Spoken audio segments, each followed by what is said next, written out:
fair share. And the way we like to say it is that the ultra wealthy have taken over the pillars of power in our society. They have taken over the economy absolutely and completely. They have taken over the political process. We all saw that happen with with Citizens United, where it became $1, 1 vote. And then I think you all can read my stickers now, if that's correct. Absolutely, Merv. Democracy is in the way. And what they've already done is it feels like this is all just happening right now. Because essentially what we are seeing, it's like a building demolition. Right now, we're seeing them hit the button. Some of the top floors are coming down, and we're wondering, how did that happen? You can't just demolish a building. Well, that's because they've been laying the groundwork for decades and decades and decades. We did not walk through this door recently. Trump is not the disease. He is a symptom of the problem. The problem is greed. The problem is that the ultra wealthy truly believe that they can get by without the rest of us. And they have done their best to take away any sense of security that we have. Because if we don't have any money, we don't have any security. Again, money provides the basic needs of life. We need food. We need housing, and we need healthcare. That is there's no getting around that. Those are the basic necessities of life. And if we don't have those, we're going to be divided. What's up, Purple? We are going to be living in fear. And if we're living in fear, we're going to be easy to divide. So that's the problem, that the ultra wealthy have taken more than their fair share. We see the stock market and their quarterly profits go up year after year. Well, if their profits are going up, it means that we're working harder, that we're making more money. Why is it that our hard work is what creates the additional profit? Our hard work is what creates the additional money.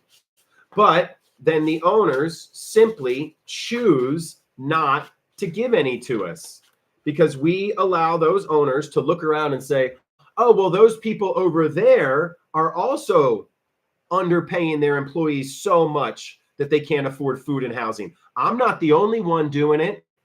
And just like every single atrocity in human history, people are able to look around and say, well, they're doing it over there too. Well, they're doing it over there too. And so they have this amazing ability to say, well, as long as somebody else isn't doing it, that means that I can't be evil. That means that I can't be bad. I'm just following what everyone else is doing, or I'm just following orders. I'm just following what our society laid out for us. And that's really is the issue, is that we have made greed a desirable quality in our society. And it's almost like the ultra wealthy are our abusers. And so many people in America have taken on the traits of their abusers. And the rest of us are just sitting there like, no, stop. That's why we check out. And so that's where we need to show people and understand that those people that have taken on the traits of the people abusing us, we need to talk to them. We need to give them some sort of understanding. But if they are not with us, we got to figure it out, because we got to give them 2 minutes where, all right, do you have good in your heart? Are you about other people? And we just need to come up with a quick test where all of us, all right, we're willing to talk to anybody, but you have to answer this question, should everybody have, this food, stuff like that, things like that. Well, Glenn, I'm glad you asked. We're whining that we believe that all humans should have easy access to food, housing, and healthcare. That's about it. Because we believe, just like somebody who is born without legs is at a physical disability, and therefore the rest of us agree to accommodate them in ways that they can then reach their full potential. Well, the majority or a lot of people in America today are born into an economic disability. They don't decide what house they are born into. They don't decide what zip code they are born into. But both their house and their zip code determine how smart they will be, determines what skills they will have access to. Because your house and your zip code is what determines what funds your school. But I bet you're one of those, Glenn, that say, well, they can just get more skills. They can just get another job. Well, Glenn, that's not the way that it works, because we're all products of our society. As I just said, when you were a little baby, Glenn, you didn't get asked to be born with that little silver spoon in your mouth or that stick up your whichever one it may be. But it was born that way, right? You didn't decide. I'm sure Glenn Sharp 266 sounds like a boomer to me, so we'll just go ahead and throw it out there. You didn't choose to be born into the greatest economy in the last 300 years, where your earning power could get you a house in 6 months. I didn't ask to be born right to be turning 18, right as the financial crisis and the housing market melted down, or to be turning right into prime home buying age during COVID and all of that kind of stuff. We are all products of our society. So no one's whining, but we're pointing out the truth. And honestly, it's sort of dishonest people who call pointing out the truth whining, because you're just here to distract, derail, and divide. Because that's what really has kept us here. So we have the problem. The problem is we don't have any money. And that wouldn't be an issue if we were as lazy as they say we are, if we couldn't budget as good as they say we don't. But how is it that we're so lazy, but the companies we work for keep making record profits? So which one is it? This is like that tale of the immigrant who is both lazy and wants to take our job. They're both things at once. And it's the same thing with the American worker. How can we both be lazy, but also be the biggest part? Because the ultra wealthy are just 1%. It's the 99 or 90% of us that actually make the companies run. Because if somebody has more than one location, guess what? They rely on other people. That's what this is all about.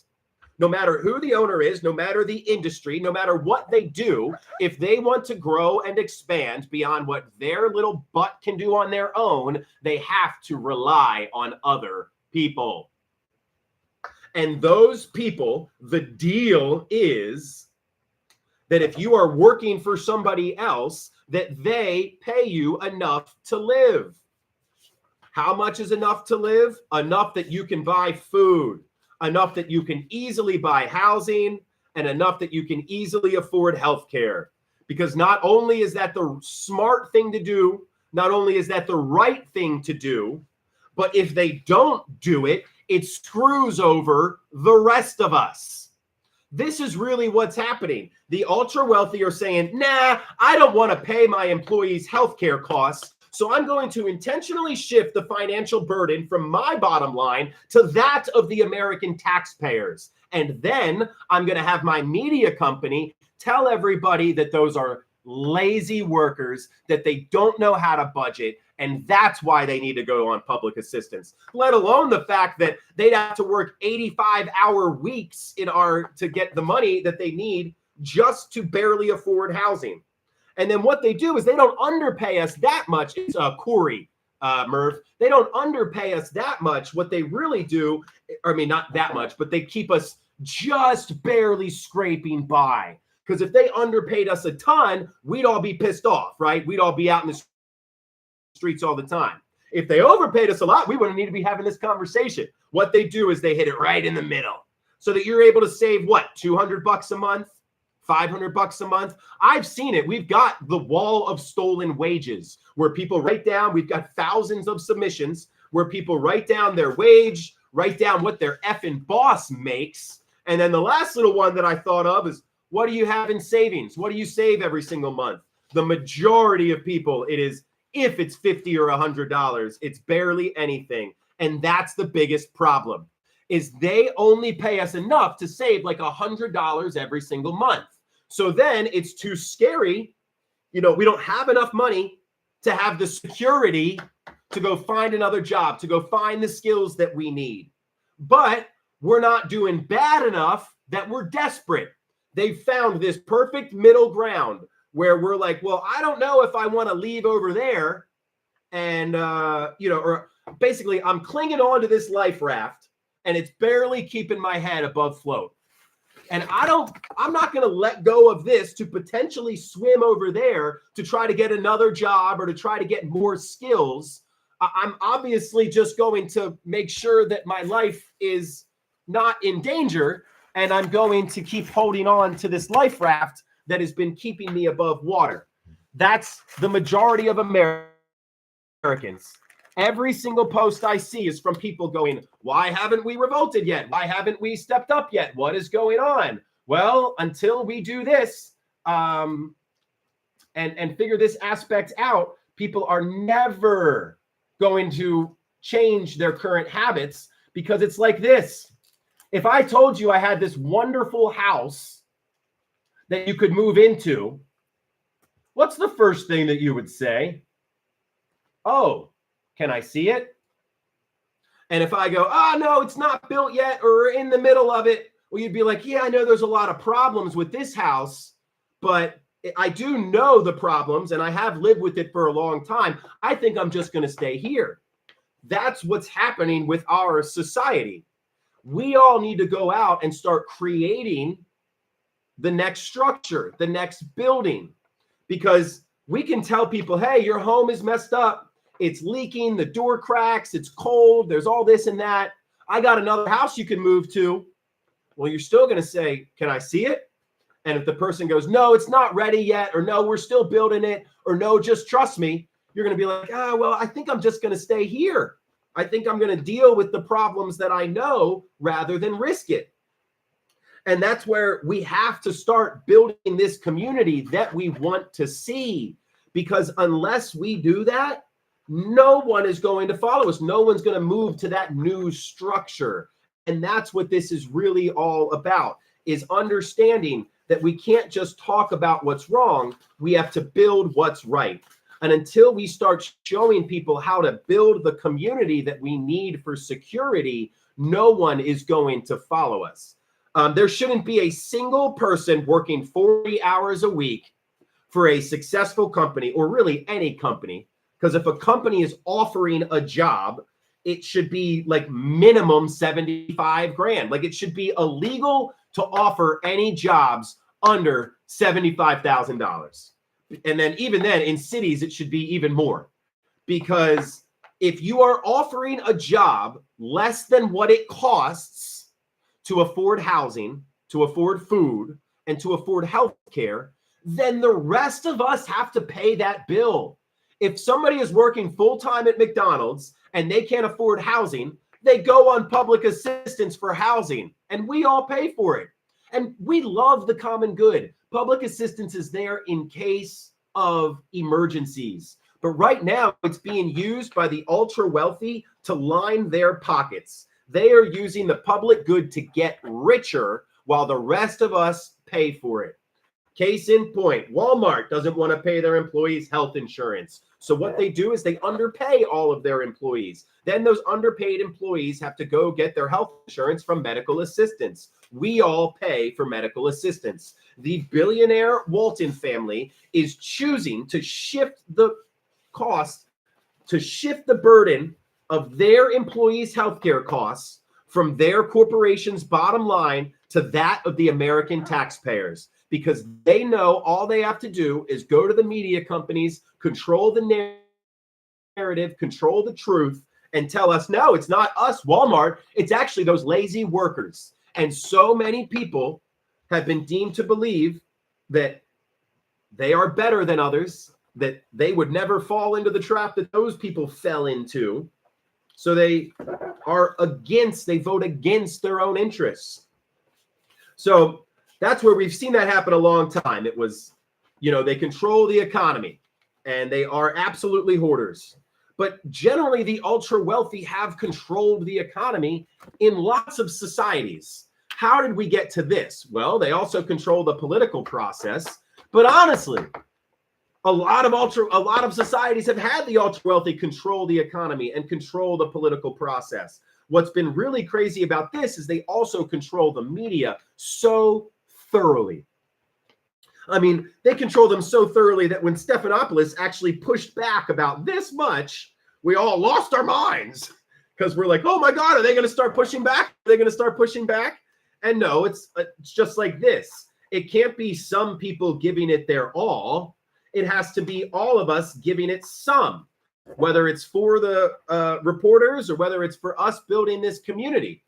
And that's what it's really all about, because the system is designed to deal with it. When all of us give it some, they're like, we just gotta last this person out. They're gonna deplete themselves soon, and then we're gonna be back on with normal. Nope.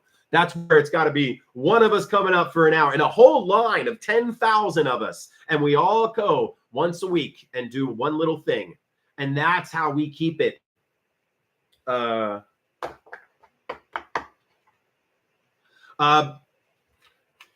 think that employers should pay healthcare because, once again, we are talking about the basic necessities of life. Let's think about what all humans need. Well, number one, we got to breathe air, right? Well, right next to breathing air is drinking water and eating food. And that's exactly what we need. Yes, so what you're saying there is that I absolutely agree with, is that they say, 40 hours a week, well, we'll just cut you to 32. And that is a perfect example of corporations only looking out for themselves at the expense of their employees. Because what's actually intelligent to do is take care of your employees long term. If a company wants to be around for 50 or 60 or 100 years, so at the post office earlier, they've been around for 250 years. Obviously, that's different, but it's still just crazy to see a poster that says that. Well, then you have to provide your employees with security. You can't make it so that they are barely scraping by, that they can't afford food, that they can't afford housing, and expect that they're going to continue performing for you and expect that they're going to continue making lots of money for your business. No. Because what you've done is you've shifted their priorities. Because when somebody has their food, somebody has their housing, somebody has their health care, what they're going to work towards is do as good at their job as they can to keep that security and hopefully build prosperity, right? Because it's like you have what they want, you're offering them what they want. But if you are not paying someone enough to live, if they can't afford housing, if they can't afford food, one of two things is going to happen. If they're able to, they're going to be looking for another job like that, because who would continue working somewhere that doesn't meet their necessities? That's exactly the problem. If a owner can't offer a job that pays people enough for food, that pays people enough for housing, that pays people enough for health care, then they can't afford a job. Because when they underpay their employee, the rest of us have to pay for it. Not only that, it's a dumb way to run a business, and it's an even dumber way to run a society. Because what we need to understand is, what is the point of society? Why are we all here? It's not just one thing, Chef. Because we had lots and lots of doors we had to walk through to get there, right? They had to take over the economy, make sure there were no other health insurances, no other options first. Then they had to take over the political process. It used to be that we could go and talk to our politicians about these problems and it would get fixed. Then it used to be that if we had neither of those, we had journalists fighting for us, right? We had journalists saying, hey, this is wrong, this is wrong. We had somebody speaking the truth. But now they've taken over the economy. We've got nowhere else we can go to get goods, products, or services. They've taken over the political process. We go and complain to our politicians, and they ask the billionaires, well, what do you want us to do about it, boss? Because that's what politicians are. They are middlemen for the billionaires. And then finally, we go to those reporters and say, certainly the free press will save us. and then they parrot the administration's talking points. They lie and just allow people to say they have plenary authority and then just get silent because they know they let the cat out of the bag and cover for them. And this was CNN. CNN used to be known as a little bit more left-wing. And then people, the super rich figured it out. Oh, shoot. If that's left-wing or if that's the opposite side of what, if they're saying what we don't like, let's just go buy it. That's all that's happened. TikTok, if we're seeing people organize, let's just go buy it, says Larry Ellison. Musk on X 5-6 years ago, we're like, what's he doing? What's he doing? 44 billion? That's more. Oh, I think he's gotten his money's worth. He doesn't care about the money. He cares about the power. That's why we see Bezos buying the Washington Post, that other billionaire buying the LA Times. Obviously, Murdoch was the original asshole. So we're giving out free stickers. We need to speak out, speak the truth. We've got close to 70,000 stickers out across the country. We combine the stickers with what we're doing online, with the blackout the systems, with No King's Day. And again, people keep asking, when is this going to happen? Well, one of these days it's going to boil over. Either two things are going to happen. Either we are going to build the system that we need, and then we don't need the system anymore. Or one day we are all going to decide that the system is so much crap that we will just go without until they fix it. Those are the two options. We either sit here and we build it together, or we just wait and wait till it gets bad enough, and eventually we're all just going to hang out on the streets together. That was Occupy Wall Street, right? So those are the two options. I think we ought to just kind of do both. We are building the community that we need to build us, to create the security that we can use to decouple from the system. And in the meantime, we're going to go to every single protest. We're going to do every single thing we can to continue building the community that we need. Because if that's where people are wondering about blackout the system, oh, this 1 week of pushing back, how is that going to change anything? Good morning, Pat. Well, the whole idea of this is we get one single boycott, one single blackout. That's not going to change things right away. But what we're doing is we're building a community, growing that community of people who recognize that greed is the disease. Good day to you, Pat. So what we're doing here is blackout the system is a full-on economic boycott. We need a boycott because the hard-working people of America, us regular, everyday Americans, we don't have enough money. And Pat, I'm sure you know this, but we need money to live. Money buys food. Money buys housing. Money buys health care. And we're all working 40 hours a week for companies that are really successful. We see the stock market go up and up and up. We hear about record profits go up and up and up. But then we look at the salaries of regular Americans, and it's not gone up at all since like 1980. Our productivity has skyrocketed. The CEO pay has skyrocketed. Worker pay, it's only gone up about 20%. And that is the problem in America. We believe that all other issues stem from that. Because what they want us doing is fighting about all the other problems. They want to say, no, it's Republicans. No, it's Democrats. No, it's the people who look this way. No, it's the people who think this way. No, it's climate change. No, it's foreign wars. No, it's housing. No, it's supply and demand. No, it's supply chain problems. Nope. All of those are issues that are caused because the people up the top has taken more than their fair share. And all we're asking is, why are there so many successful corporations, but not a lot of successful employees? And that's really what we're talking about here. Oh, I didn't even see it, Kay. It's all good. On mobile, it's tough. And that's really what we're talking about here, because if a company is successful, its employees should be too. Because if a company is successful, then the smart way to run that business is making sure that the employees can afford housing, can afford food, and can afford healthcare, because of two reasons. Not only is that the right thing to do for the employee, not only is that the smart thing to do for your business, because that will keep your business running well into the future, but it's also the smart thing to do for a society. It's the smart thing for all of us to demand.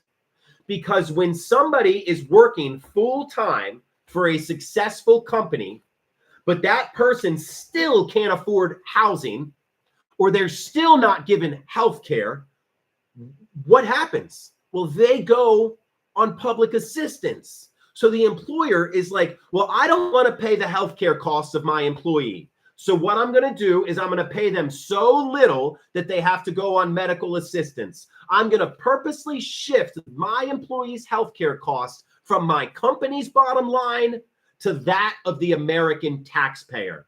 And rather than allowing the American taxpayer to figure it out for themselves that I'm screwing them over, I'm going to go over here to my media company and all of my billionaire buddies that own TikTok and X and the Washington Post and the LA Times and Fox News and the New York Times, and have them all put out stories about how it's this politician's problem, that it's this group of people causing the issue, that it's immigrants causing the problem, that it's people are just lazy now. And they will have us point the fingers at anybody except for them. Well, Gen X Gardner, I got some posters here you can download. There we go. So let me show you some of these. Greed is the disease. Everything else is just a symptom. Love this one. Community is the opposite of greed. And we very much encourage people to download these. Take them to the protests on the 18th. Do whatever you need to spread the word. That's what they are here for. It's not left versus right. It's up versus down. They're not the billionaires. They're the hoarders. And it's only by spreading this message, by using this language, that shared language and shared actions will equal shared power. That's really what this is about. So you go to the link in the bio, click on the website. You'll see two links. You'll see the join the team, get free stickers. That's where you can download the free stickers. And then right underneath that, you'll see take action now. When you click take action now, that will take you to a different website or a web page where you'll be able, you can order stickers from that web page as well too.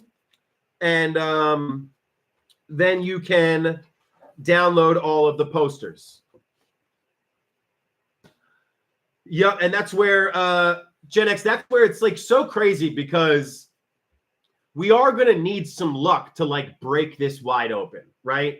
Whether it is a journalist that is actually on our side, some sort of video or trend or video, what you're talking about, kind of getting the clip and going viral. And that's what it's going to take for one of us or one of these movements to sort of get everyone behind it. Because that's what's so crazy is everybody feels this way, right? We just don't have an easy way to fight back right now. And that's where the free sticker idea kind of came in. Is all right, we can give people lots of ideas that they can go locally, they can do this, they can do that, but we want something that hundreds of thousands of people can all do, and we want to make it easy. We're closing in on 70,000 free stickers across the country. Well, what the stickers are, that's perfect, Gen X Gardner, is what the stickers do is they allow us to have coordinated action, but not at the same time. It is collective action that we don't have to do collectively. So that's what's pretty awesome is that That's sort of the idea, whether it's the posters, the stickers, this or that. If somebody sees, 3 completely unrelated things on their feed that all shoot up with it's not left first right, it's up first down, or that's where spreading language is so important. If we can get everybody to start calling them the hoarders, and everywhere that they talk about it, you don't even explain it. You just go, yeah, and the hoarders are doing all this and the hoarders are doing all that. That is how it kind of catches on. And then somebody goes, wait, what's this hoarder thing that I'm hearing about? Where's that going on? And then everywhere they see it's people are doing hoarders. Like, let's take the 6, 7 and make it billionaires or hoarders, because that's all that we need. We got to get the kids on it, make it cool. Because it really is shared action and shared language equals shared power. So that's where calling them the hoarders, putting up the stickers, what eventually we are building towards is actually creating this community that we need. So it would be these daily lives move into weekend workshops where we can start learning from all the people that are bringing us these skills, from Gen X Gardener, from Congress of Climate, from building our food security and our food systems, to learning how to do effective civic engagement, to how we can trade and barter and build the systems that we need.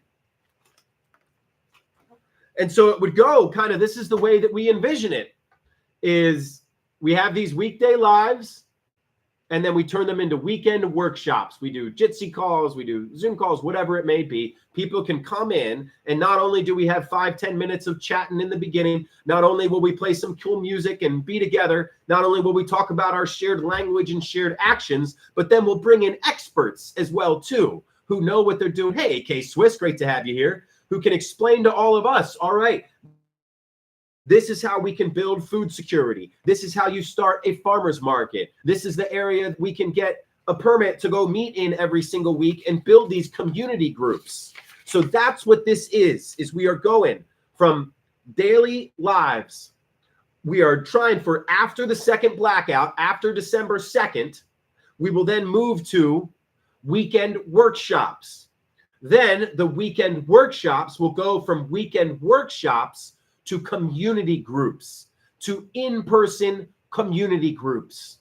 And those community groups will be a place where all the makers and doers and farmers and creators can come together. It'll be our swap meet. It'll be our farmers market. It'll be our city council, our chamber of commerce. So Beth, we understand that is a hugely effective action, but it is also hugely dangerous unless you get enough people to do it at the same time, right? So I think that's what this is building up towards. Whatever strong action we take, we just need to make sure we have enough people. It's literally like any time you're trying to overtake something giant.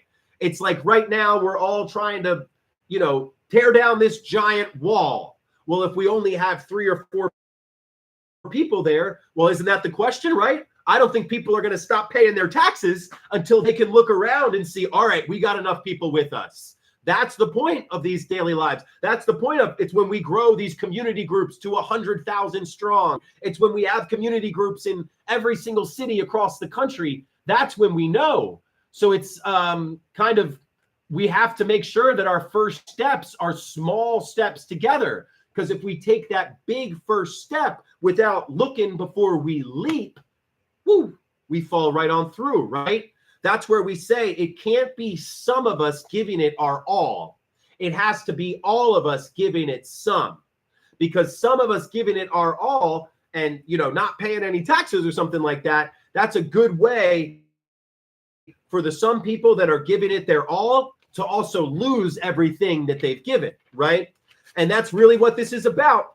People are not going to move to a new home without seeing it, no matter how bad their current home is, the majority of people. And that's really what it is. Beth, no matter where it is, if you're living right now, whether it leaks or floods or is cold or is drafty, if somebody came to you and said, all right, we're building a new house and you can move to it, I think the first thing you'd say is, well, what does it look like? Where is it at? And just ask basic questions. And if the person's like, well, no, you can't see it yet because we haven't built it, you'd be like, well, I don't know. Let me see the foundation first and then I'll be in. And that's exactly what this is. We can't just be like, all right, everybody, stop paying taxes. They're going to be like, well, what happened? You know, where are we going to next?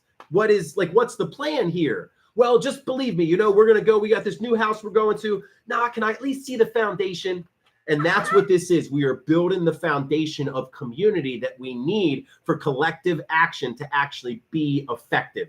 That's what all of these protests have been leading up to. Us as Americans have been told for so long to be afraid of speaking out. I'll get to you in just a second, Merv. To have been afraid of speaking out, that if you stand up, you'll stand alone, that if you speak out, you'll get fired, that the only people speaking out are the ones that are complaining.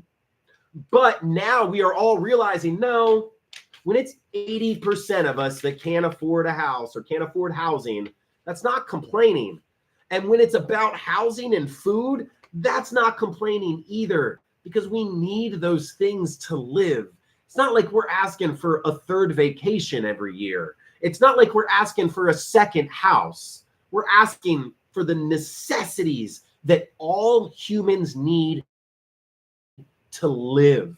And the most egregious part is that every day we go to work and we make money for other people who view us as such expendable beings that they use our hard work and our skills to make them money. Then they don't pay us enough to afford to live. It's effed up. Merv, I am involved in this because I have been an employer for like a decade now. I have my own business. And I figured out a long time ago that as a small business owner, you know, what I came from is I go, all right, I want my business to last for as long as it can. How can I get my business to last for as long as it can? Well, I treat my employees really well.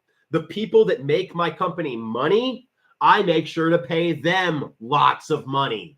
Because in my mind, it was like, well, if they have to worry about where their house is coming, where their housing is coming from, or their food is coming from, they're not going to be able to focus on continuing doing well for the business. So the number one thing I want to make sure is that they have enough to live. And then I'm like, well, what happens in case of an emergency? Okay, well, they need enough to live and then some.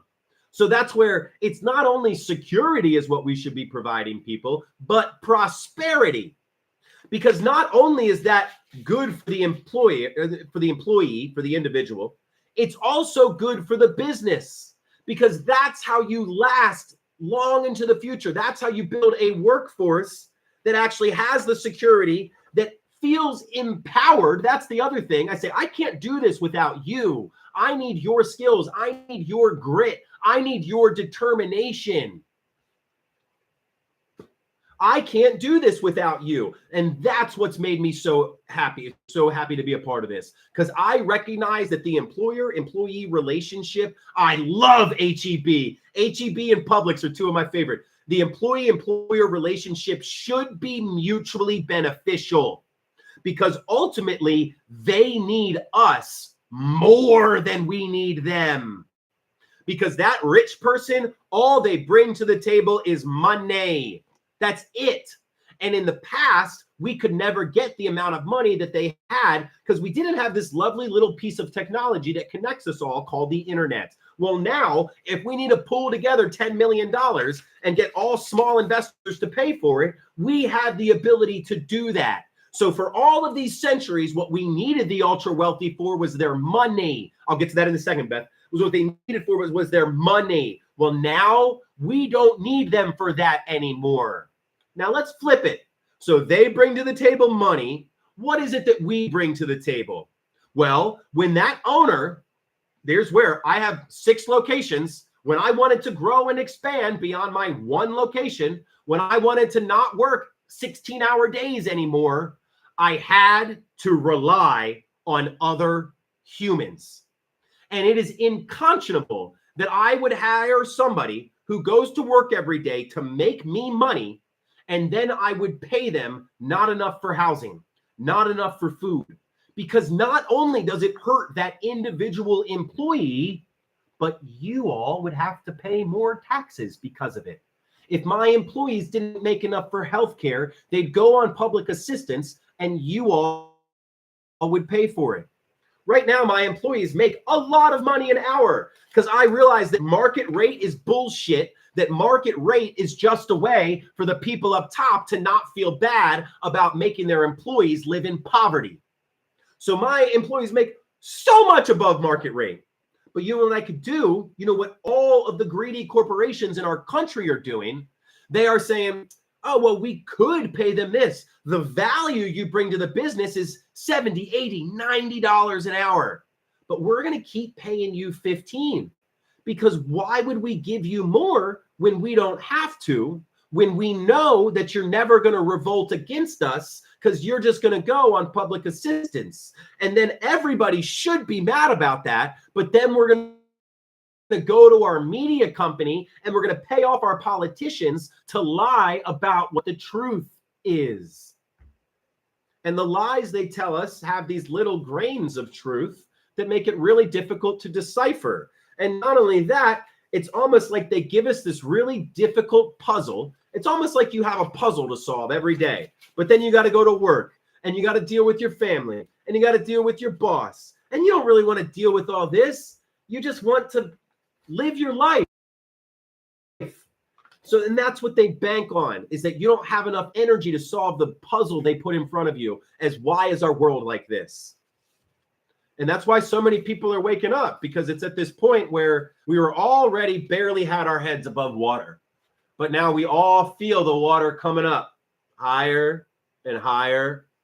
And we're saying, well, screw this. Like, what else is there? What else is there? And so we're looking around to see, why is this water coming up higher? Because for decades, the people have told us that this is happening. And all the reasons that they said why have turned out to be a lie.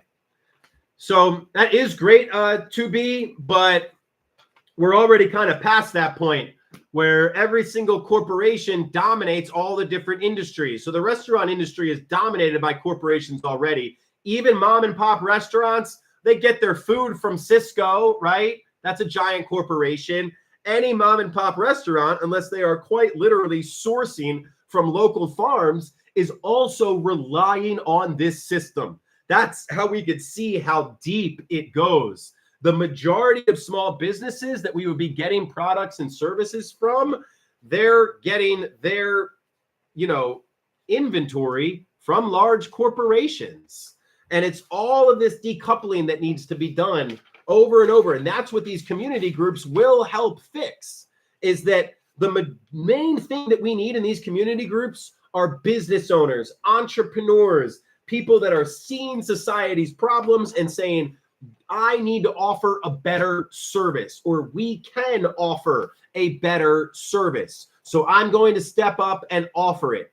The majority of us, I think, have some kind of idea that could improve our society. But what's the number one way standing against us? We go, oh, it's so difficult to start a business. Oh, it's so hard to compete with those giant corporations. So we don't.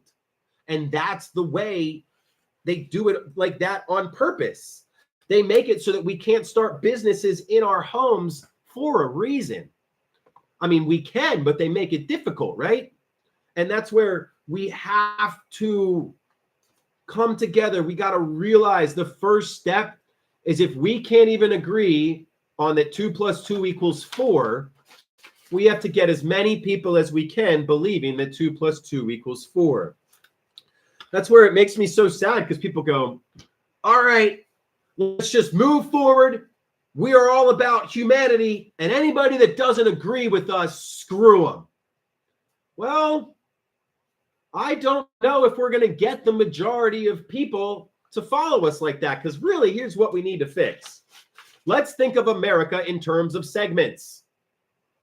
We have the bottom 50%, 130 million people.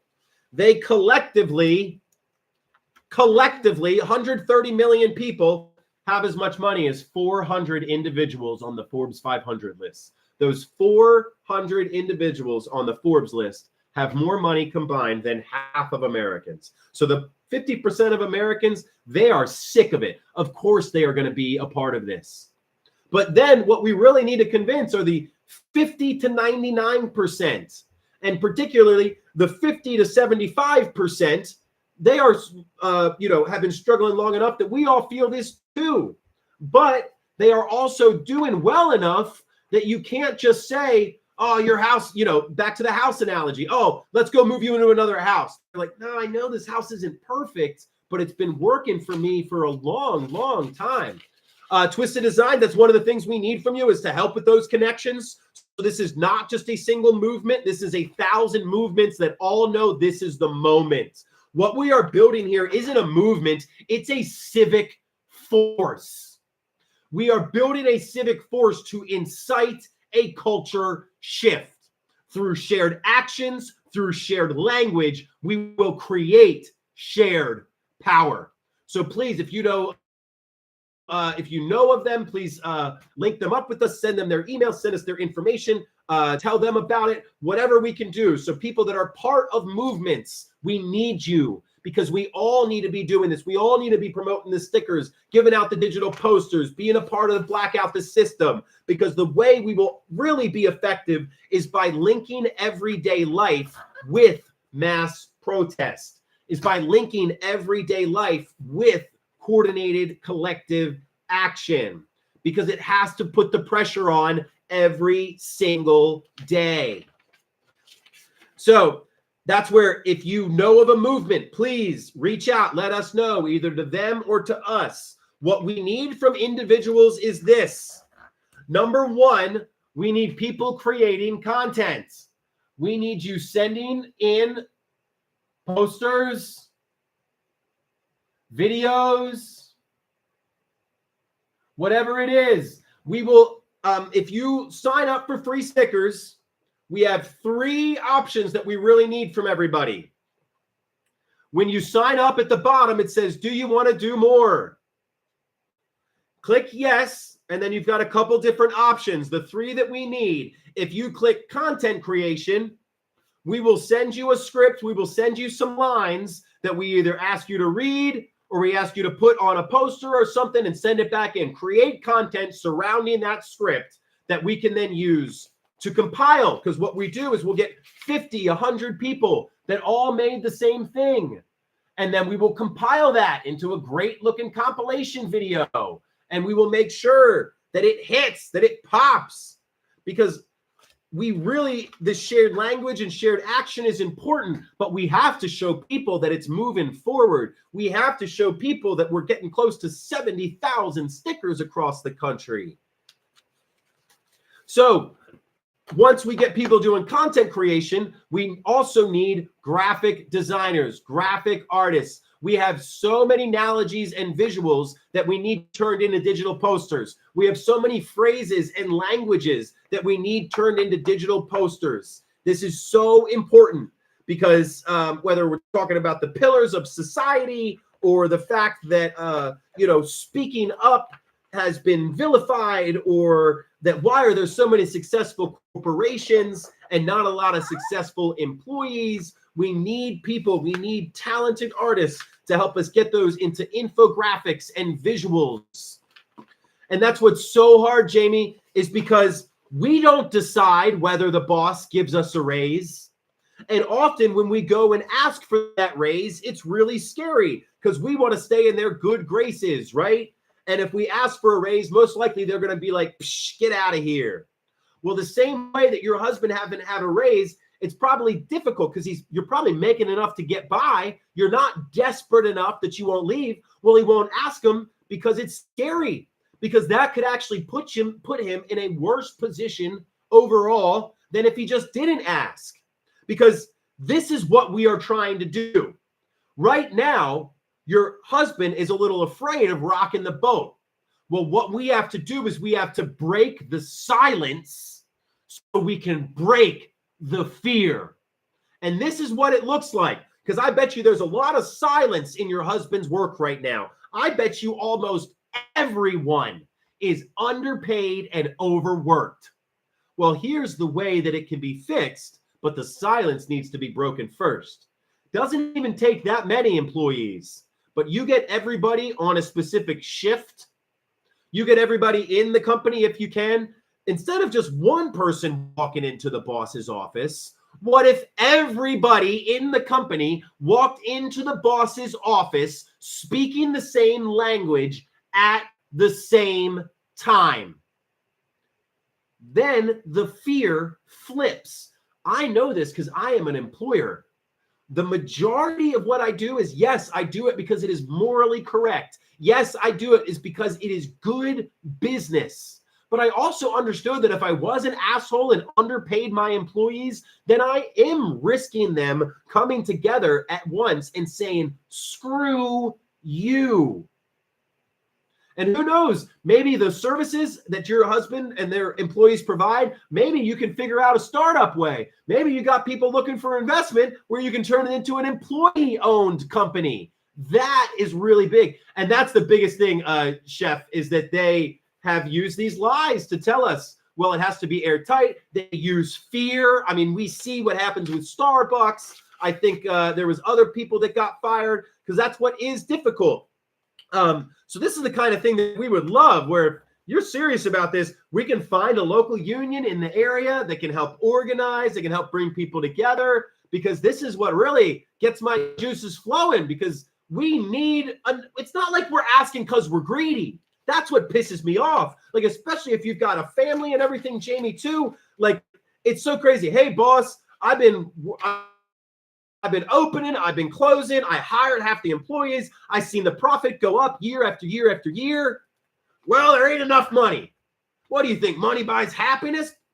I wish we could turn around and say, no, but money buys housing, money buys health care, money puts food on my kid's table, and I am sick of you making me feel bad for asking for the bare necessities of life. And it's not even just the bare necessities. You're right. Jamie, you should have enough to live comfortably, because we're not talking about living comfortably, being able to buy as much avocado toast as you want. You and I know that. We're talking about living comfortably where you have security and prosperity. Let's define those again. Security is our base level of what we need to live. That is our food. That is our housing. That is our health care. That's it. We should all have security. No job should be allowed to be offered if that job doesn't provide food, housing, and health care. Because if they offer it, it's a net detriment to society as a whole.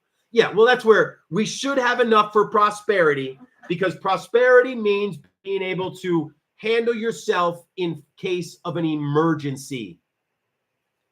Anytime you say invest, you're literally saying, oh, take the tools that the ultra wealthy use to screw you all over and just play that game a little bit. No, I'm not going to invest in gold and silver. I'm going to invest in my community.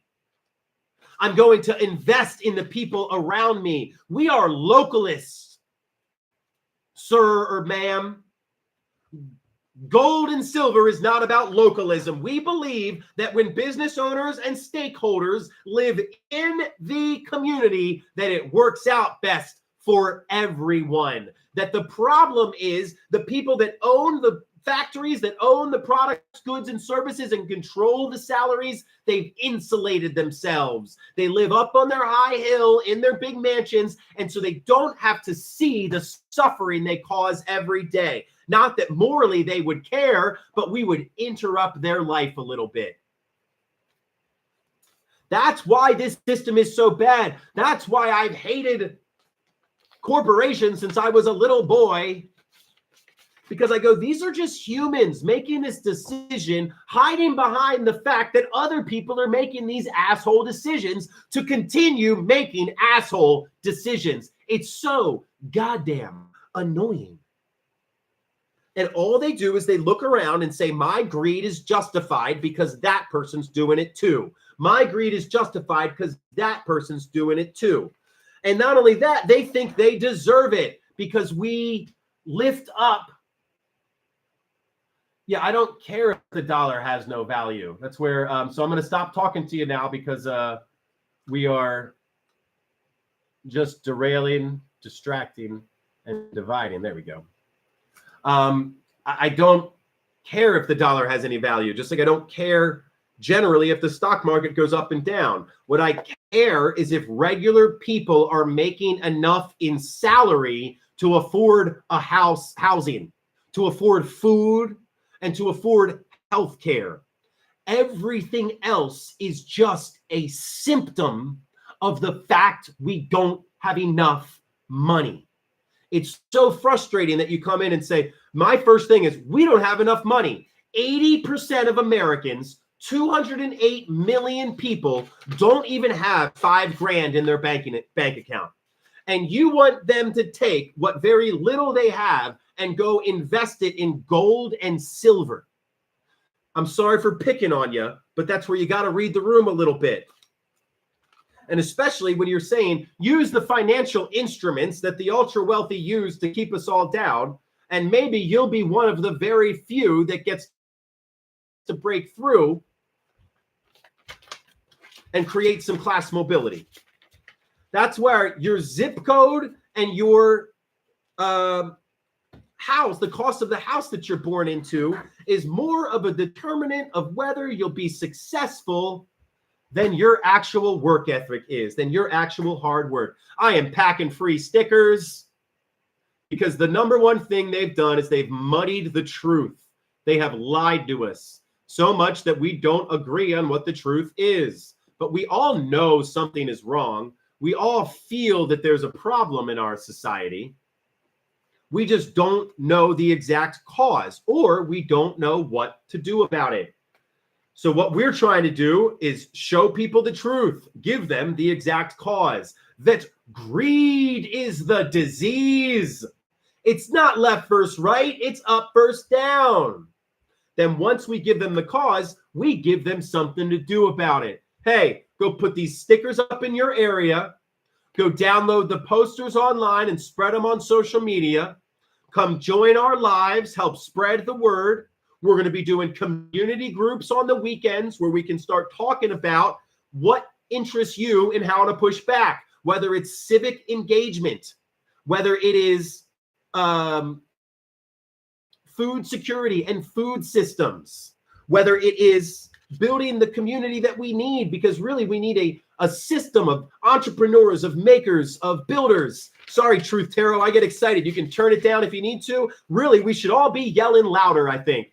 Because Truth Tarot, if you're at work right now, you're working for somebody else, you're making somebody else money, and you're not able to live your life for you. You're living your life for someone else. I bet you drove to go make somebody else money, and they didn't even pay you in the time it took you to drive to work today. You had to do that on your own dime. I bet you had to pay for the gas that you had to use to go make somebody else money. That's insane.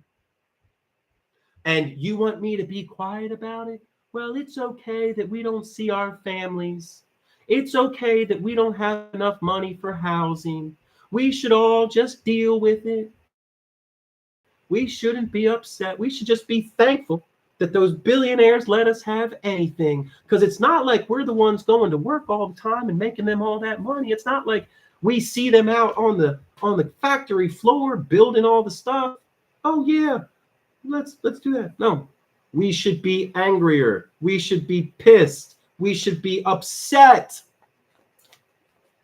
I just can't believe that we're all okay wasting our lives to try to make money for somebody else. That's what kills me so much, is that we have gotten more productive.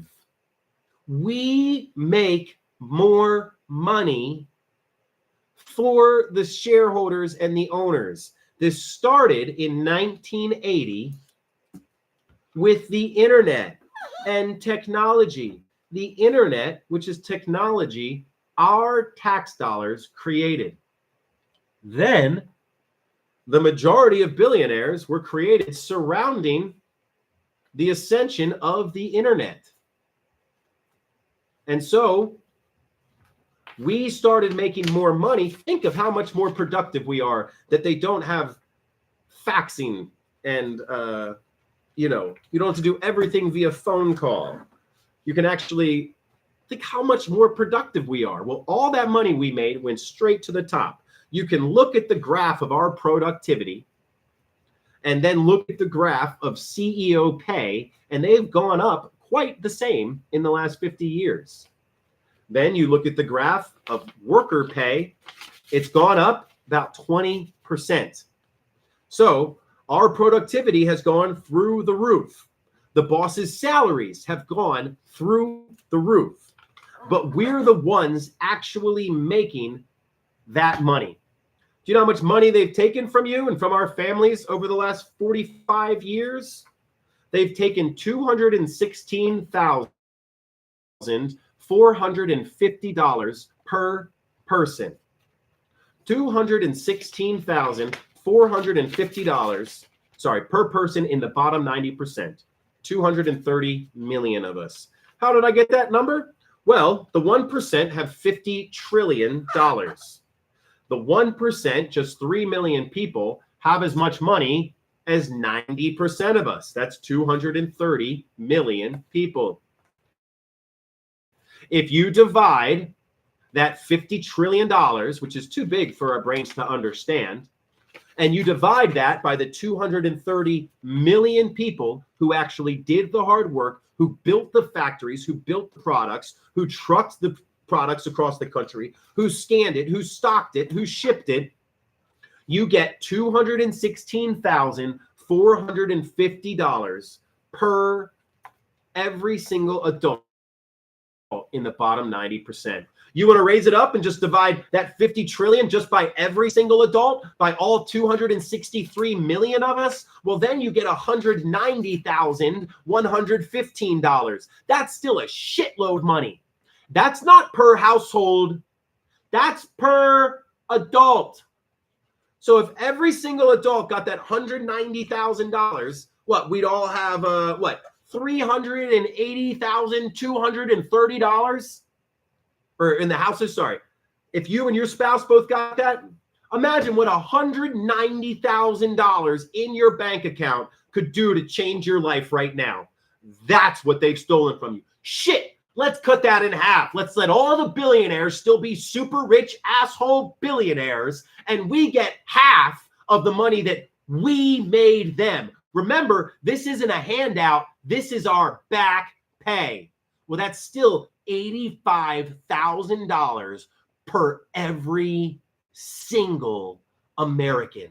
And I don't just want to give that all out, but holy shit, does that show you what that 50 trillion actually amounts to?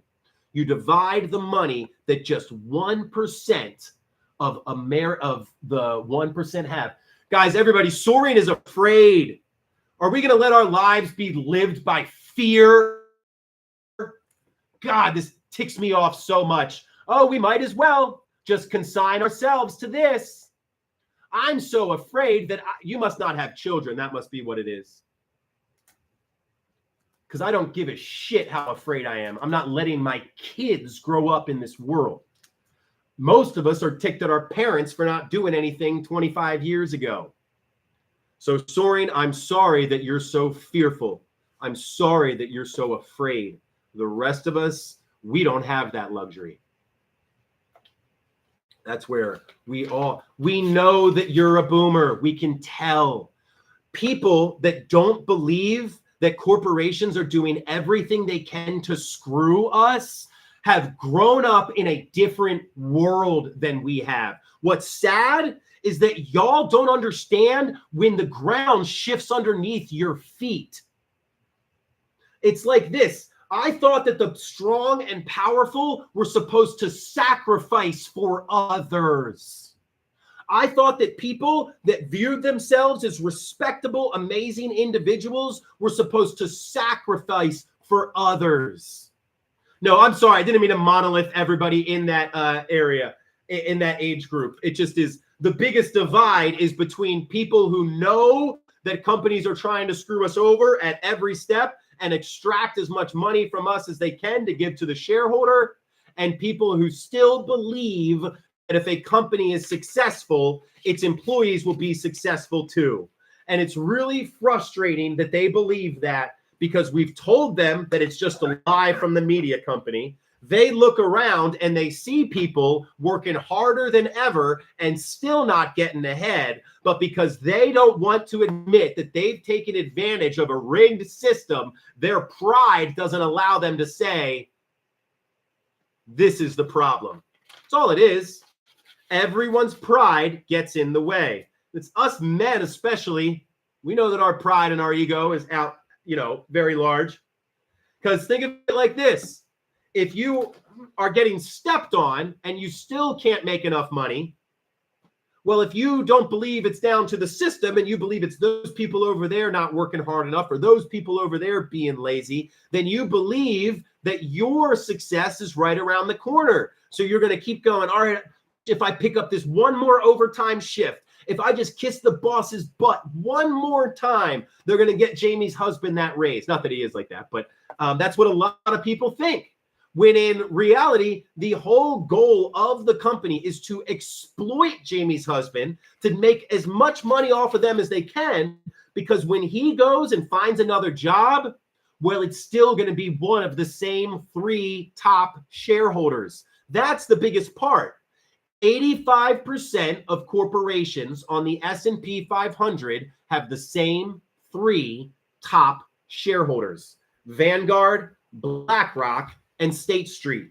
So we essentially live in a giant company town.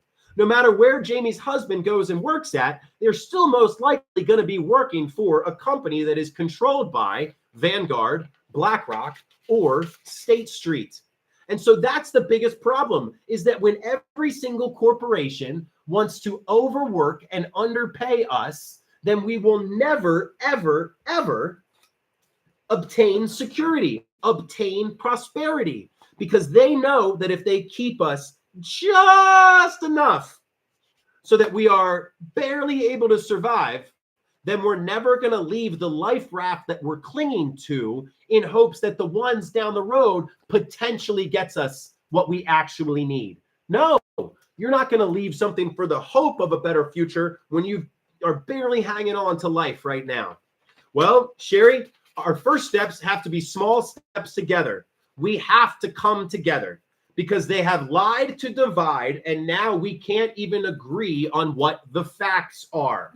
So first, we have to bring as many Americans as we can together to recognize what the facts are. Because the majority of people, it's what's so frustrating is I think most people stare at, remember, 30% of Americans voted for Trump, 30% of Americans voted against Trump, or 35, and then like 30% of people just didn't vote. Not because they don't believe this, but because the media has lied to them so much that it doesn't matter, that they think it doesn't matter, that they go, okay, well, I could go do this thing, but it's not going to do anything because it doesn't matter. Go to the link in the bio. The first thing you'll see is get free stickers, and you can join from right there. So first we have to, and then so people believe those lies, and they saw the lies that, hey, your vote doesn't matter. Hey, it's always the rich and corrupt. That, hey, you're still working so hard. Vance, you're barking up the wrong tree, my man. We've already told you that we don't believe any of the politics will work, especially until we can actually build that community. We appreciate you coming in, but we do need change. That's where you need to connect with money out of politics. That is one of the branches of this civic force that you could really be effective with, because they are actually introducing legislation. They're getting stuff done. We are the anti-establishment side. We are the get every single politician out of their side. And we understand that you would be a part of that. But I believe we need to get more people on the same side first. Because if right now we just go and try to pass legislation, that legislation is going to be repealed. I mean, look at the Consumer Financial Protection Act. Look at the Affordable Care Act, which actually worked. So that's where money out of politics comes in, because we don't endorse politicians. What we need to do first is spread the word. We have to take back the truth So many of Americans right now believe that 2 + 2 = 4, or that 2 + 2 equals it's that immigrant that stole my job. And we just have to show them. One of my favorite lines is, who controls all the jobs? The ultra wealthy. Who controls the political process? The ultra wealthy. Who controls the media? The ultra wealthy. Well, that's where events, I think you continue doing what you're doing. And then when people are ready, because right now we just don't trust in the political process, right? I think that's the biggest issue. We have no trust in the political process. I'm out of envelopes, y'all. I'm getting more envelopes. This is great. That means we got tons more stickers coming out. Because I'm packing like a madman here. There you go. Exactly, Gen X. That's where we want to support people like Vance who have that idea. But the system is beholden by billionaires. That's where anybody, you know, that kind of runs into this burning building thinking is going to change it, it's going to be difficult. We need 1 million Vance Bostics. And right now, we're just not there yet. So I'm sorry, I'm not going to take up any more of the time. So why not partner and merge with the what?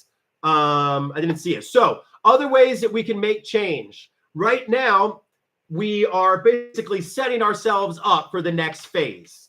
The number one thing, so that's exactly what we're trying to do, Carrie. Help us do it. We call it a civic force. It is 1,000 movements that all know this is the moment. But traditionally, among the left, moralism and identity politics have kept people from coalescing. We just saw it with the Purple Revolution, right? Somebody stood up and said, hey, I want to start this. And everybody said, here's the reason why that's the wrong person, right? We have People's Sick Day. Most people will say, yeah. Some people will say, this is the reason why it's wrong. You know what I mean? That's where we are happy to join in with any group that wants to be a part of us, but sadly that wants to be a part of this network that we're creating. It's not even like you need to do anything. It's just, hey, let's all use shared language and shared actions to create shared power. But sadly, you'll see that many people that agree with us want ideological purity. They say, oh, what are you? What do you call yourself? And immediately I'm like, why would we focus on what divides us? Aren't we all here because we don't like this system? We think the billionaires are screwing us over, and we want to build a system that works for all of us. So why is it immediately that we're asking for, well, what divides us? So let's stop talking about ideology, and we talked about practicality, the things we can actually do to make our day and our life and our, you know, our world better for all of us. And that's where it's not about saying there's this or that or this or that. Well, no, there's a lot of people that really believe this. We had somebody come in the comments in one of the videos like, well, how can you bring people together or something like that? And we're just like, we just believe that, you know, one of the hardest, or no, that's what it is. I said, oh, it's not, you know, both sides or something. People go, oh, I'm so sick of this both sides argument. It's all the right. It's all the right. And I'm like, well, no, the left, there's moralism. They make people define themselves. There's purity tests. Well, if you ever voted for MAGA, screw you. Versus like, oh, you got tricked? That sucks. My parents are doing the same thing right now. I'm so glad that you thought of it differently. So, what you can do that is more. So we need help in 3 areas. We need people creating content. So basically, when you sign up for the free stickers, what you can do is at the bottom, it says choose to do more. So you can choose to do more. And then you can, then after you choose to do more, choose what you want to do. So the 3 things that are happening right now, the rest of the stuff we are building up towards. But the 3 things that are happening right now are content creation. We need as many people to say in a video, greed is the disease. It's not left versus right. It's up versus down. Sticker ideas, just either sign up for stickers and reply to the automatic email. We do check that. Or there may be an email on a link in the bio. I got to check for you here. But then what we really need help with is we need help with digital design, like digital poster design. If you're a graphic artist, even if you're just an amateur in Canva, we still need it. And then video compilation. Because basically people send in, we have thousands of people that put stickers up, but we want to make compilation videos of them. So those are the three big things we need right now. And then Maggie, if you do want to do more, I need a lot of help facilitating that, because we've got a couple facilitators right now, but we need to get them as their own self-running engines, essentially, so that we've got a content creation facilitator. Well, that's where we send you the script after you sign up. This is actually what I'm talking about now, Kush, is that we're in the process of redesigning the website, but that takes a little while.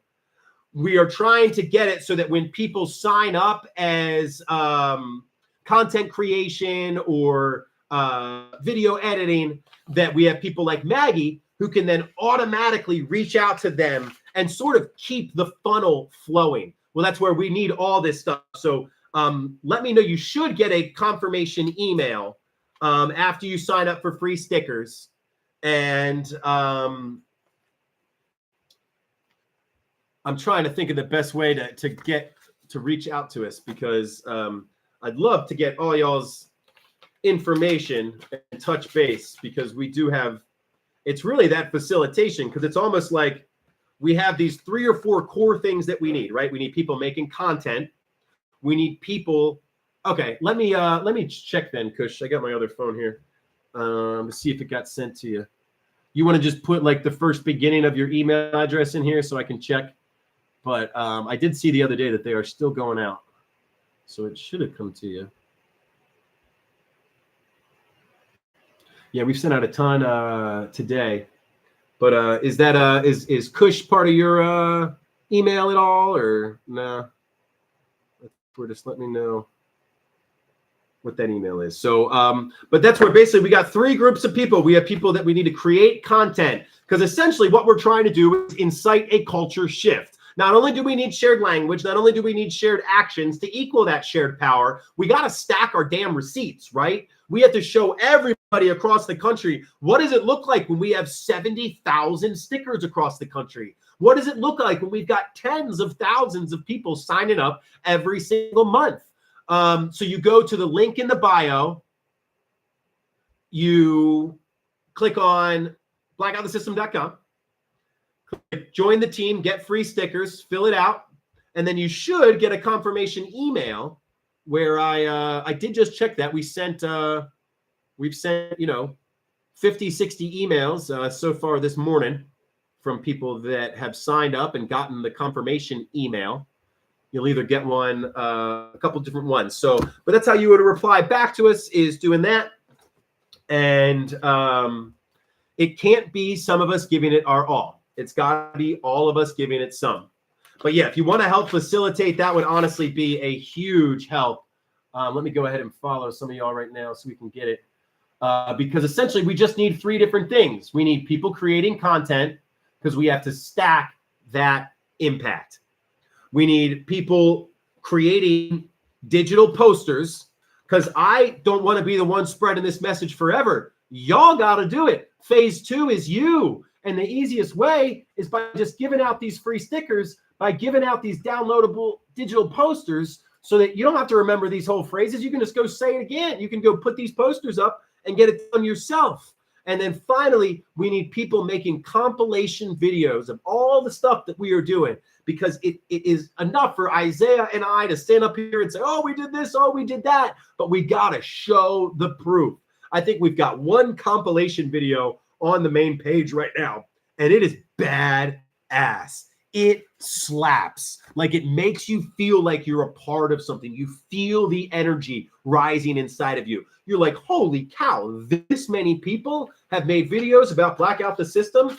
We need to get it so that Neil Young sang about us in a song last month, and we need help getting people who are good editors to help us get that shit on every single video that we have, because frickin' Neil Young wrote us into a song. We've got Rosie O'Donnell calling us out in interviews with Brian Williams or something like that. I can't remember who it was exactly. We need to get all that stuff up there, and we need all of your help, because You've been seeing a lot of me lately, and I love seeing y'all, but that's because, Isaiah's been busy because they keep us they literally do it on purpose. They keep us out of time and energy to try to fix this shit.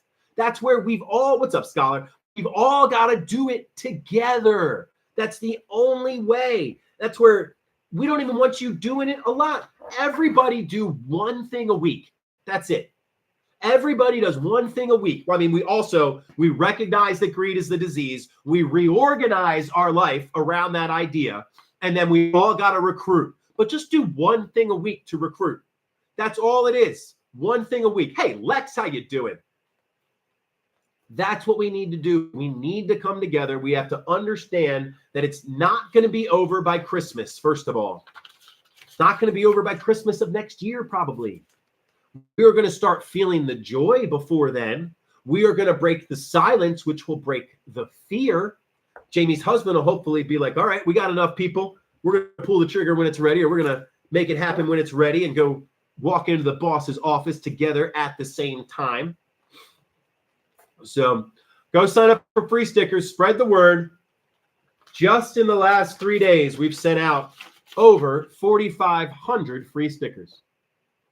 I don't know what more to tell you that this stuff is happening. We just need all y'all's help to show it. Eric, can't thank you enough. Y'all, I got to take a minute to shout out Eric 50 right there. Always helping spread the word, spread the live, putting us in comments. What y'all might not know is every single time you mention us to a larger creator, I go in and see who you mentioned us at, and I reach out and follow to that larger creator, because this is about. So Maggie, yeah, as we get towards the next, as the blackout comes up on November 25th, what we learned from the last blackout is we got to ramp up beforehand. And what was hard is I was looking for trustworthy people while we needed them. And I sent out some stickers to some people that didn't follow through. You know what I mean? So then it was really difficult. Then not only did we have the regular stickers we needed to get out, we had to do this 100%. Well, Eric, you're doing it. That's where we don't want you to. Like, Eric, you're doing so much.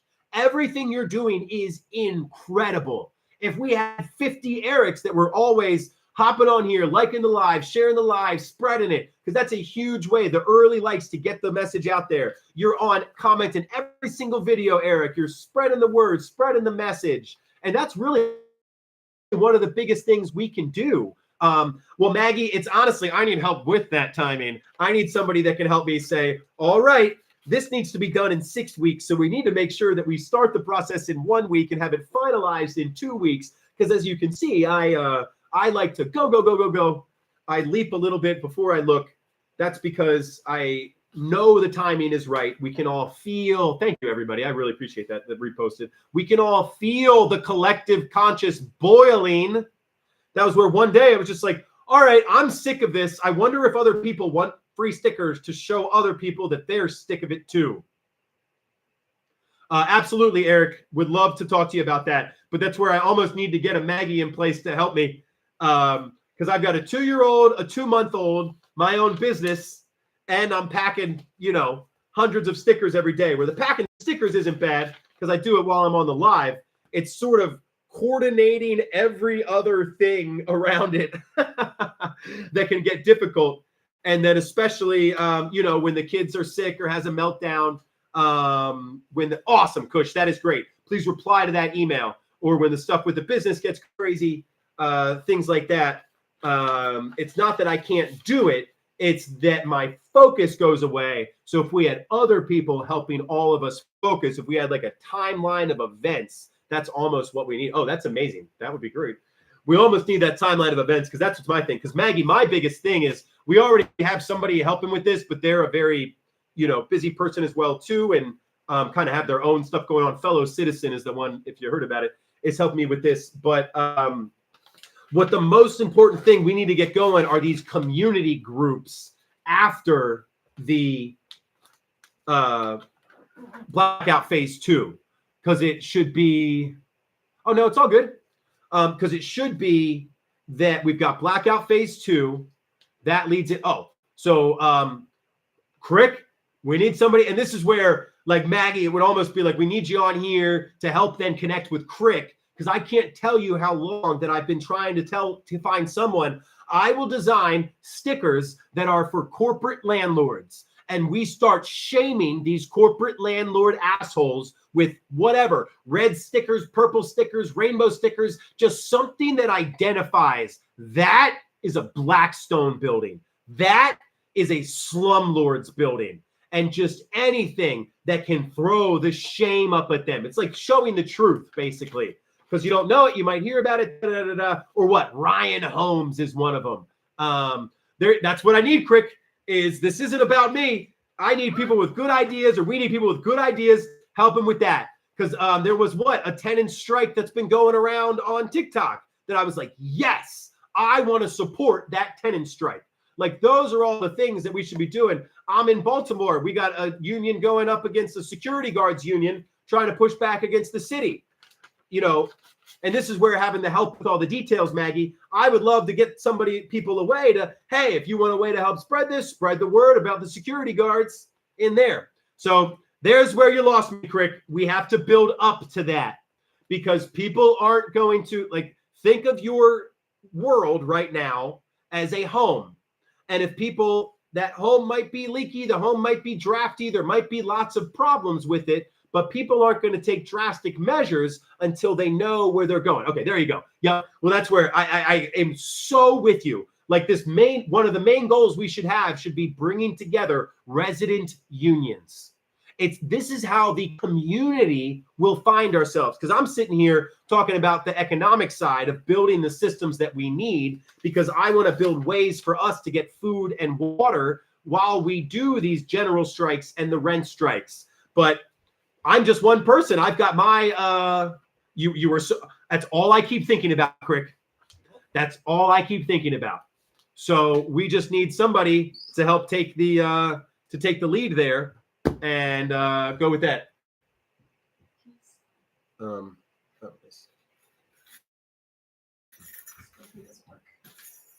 Because that's where I keep talking about food, housing, and healthcare. We can figure out food by trading and bartering. We can even figure out healthcare by trading and bartering and having somebody provide those services. Housing is we are all going to have to come together and rely on every other person to also go on that rent strike, to also be part of that resident union, that community union, whatever it is we call it. That's where the whole point of blackout the system, it's not that we think we're going to win with a boycott. It's not that we think we're going to win with a blackout. The blackout brings people together so we can meet people like you, Crick, so that we can build up these resident unions so that we can go farther and farther. Because the only way that we can rival the rigged system is by building a community large enough large enough and organized enough to rival the rigged system. I don't know what you're saying, Chris. You're coming in a little bit hostile here because we're saying the exact same things. You just said the blackout is doomed to fail, and I 100% agreed with you and told you that the blackout was a tactic to try to grow our community, and then growing our community into building the systems that we need, like resident unions, like food security, like access to healthcare, all those different kinds of things. Because essentially, greed is the disease. But what fuels their greed is our hard work. So we either need to stop working or stop working hard. But if we stop working, then we don't have access to the things that sustain us. What sustains us is food, housing, and healthcare. So we have to build those systems that will sustain us while we push back long term. Maggie, we have partnered with Farm Fresh 24/7. They are such a fantastic group. Their parent organization is called Collectively Sustainable. And I could not think of a better name than Collectively Sustainable, because that's exactly what it is that we're trying to do, right? And is make it collectively sustainable. And what that app is that it allows us to build our own food security. So not only do they have an app where we can barter and trade and all that stuff, we need it has the ability, it teaches you how to build your own 10 by 10s. Yeah, because you're right. It just frustrates me, the level of animosity between people that should agree, especially when I try to say, yeah, you're right. And then it's just hard because it's like human nature. When I've got a stack of these are all just from the envelopes that I pull off of. I've got tens of thousands of these. So when you're not only putting your, time and energy into it, well, that's what this is all about, Crick, is we're building community groups that will go from virtual to online, because we have to see each other in real life in order for this to be effective. We have to bring back our humanity. That's what we have to do.